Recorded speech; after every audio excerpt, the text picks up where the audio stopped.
आज वैकुंठ चतुर्दशी निमित्त बागेतल्या एका नवीन भेडूची भेट करवतोय. तसं नवीन नाहीये, पण चॅनेलवर प्रथम पदार्पण आहे माझ्या कृष्णकमळीचे. पॅशन फ्लॉवर म्हणून इकडे त्याला अमेरिकेत ओळखतात. एखाद दुसरंच फूल, फळ आधी-मधी याला लागत होतं, परंतु आता ही वेल वर्षाची झाली आहे आणि छान बहरलेली आहे. फळही दिसतंय त्याला, एक पॅशन फ्रूट जे अजून कच्चं आहे. पुण्यात माझ्याकडे निळे आणि लाल अशा दोन्ही फुलांच्या वेली आहेत, पण त्याला कधीच फळ लागलं नाही. त्यामुळं पॅशन फ्रूट हे याचंच फळ आहे हे मला ठाऊक नव्हतं.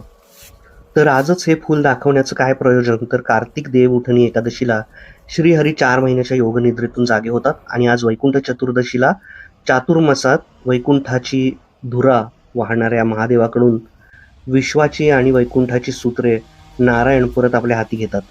हरिहर भेटीचा आजचा हा दिवस, म्हणजे शिव आणि विष्णू आज भेटतात म्हणून आजचा दिवस साजरा होतो. आणि शिव आणि नारायण दोघांचेही प्रिय असे कृष्णकमळीचं फूल मी आज पूजेमध्ये अर्पण करणार आहे. कृष्णकमळाच्या फुलाची आणखी खासियत म्हणजे सुबक अशा राखीसारखी त्याची रचना आहे.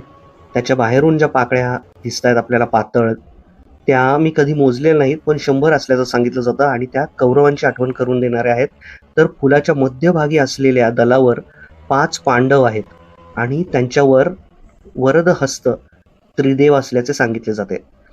जळी स्थळी काष्टी पाषाणी देव त्याच्या अस्तित्वाची कशी अनुभूती करून देत असतो ते पहा.